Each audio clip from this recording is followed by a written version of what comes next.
अस्सलाम वालेकुम नाज़रीन, आप मेरा YouTube चैनल देख रहे हैं। सोहराब बरकत आपसे मुखातिब है। कल मैंने आपके साथ एक FIR शेयर की थी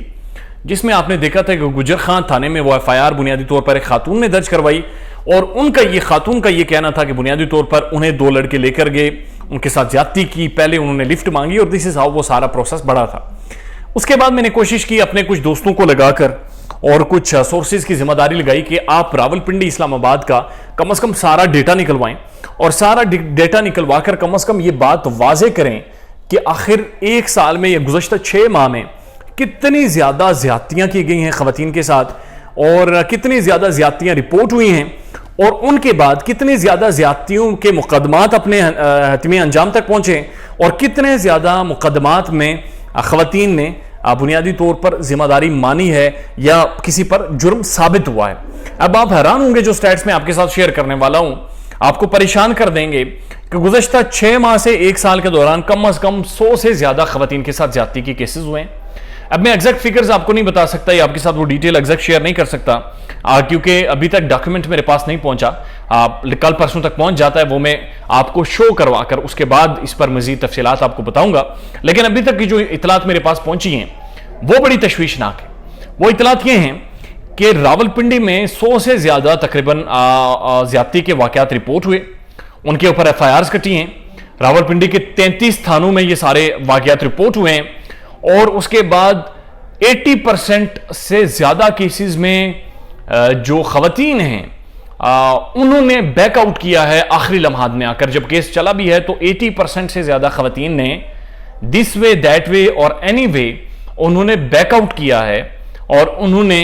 आखिरी टाइम पर आकर अपने मुकदमात वापस लिए हैं या तो फिर उन्होंने अपने बयानात से रूगर्दानी की है या फिर उन्होंने यह कहा है कि उन्होंने जो बात की थी वो किसी के असरसू में आकर की थी और इसका ज्यादती के साथ कोई ताल्लुक नहीं है। और 20% केसेस में ऐसा हुआ है कि बहुत सारे लोगों ने बहला फुसलाकर बच्चियों के साथ ज्यादतियां की हैं और वो उनके खिलाफ भी कोई सख्त इकदाम अभी तक नहीं किए जा सके और बेशुमार ऐसे केसेस हैं जो रिपोर्ट नहीं हुए। और वो 80% जो केसेस खवातीन के हवाले से हैं जिनमें खवातीन ने बैकआउट किया है उनमें से एक बड़ी तादाद जो है वो ये है कि सुलह हो गई,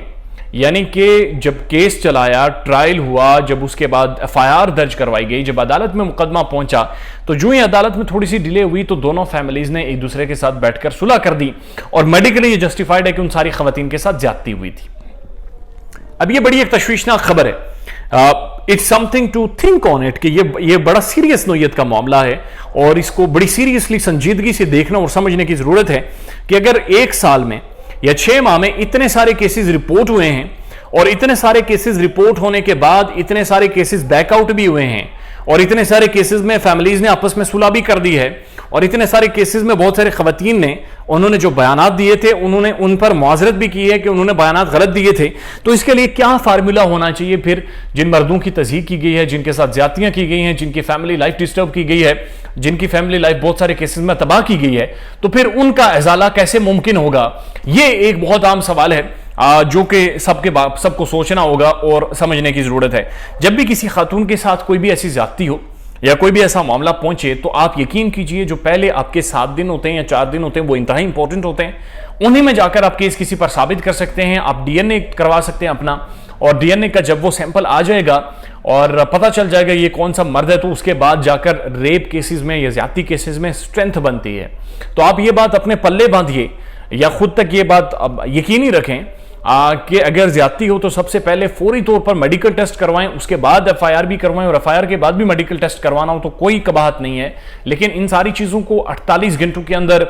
2 दिनों के अंदर अंदर करवाएं ताकि ये मामला चलें। और दूसरी जो अहम बात है वो ये है कि बेशुमार खवातीन जो डील कर जाती हैं, बेशुमार केसेस में जो खवातीन और फैमिलीज डील कर जाती हैं वो बड़ी कंट्रोवर्शियल चीज है।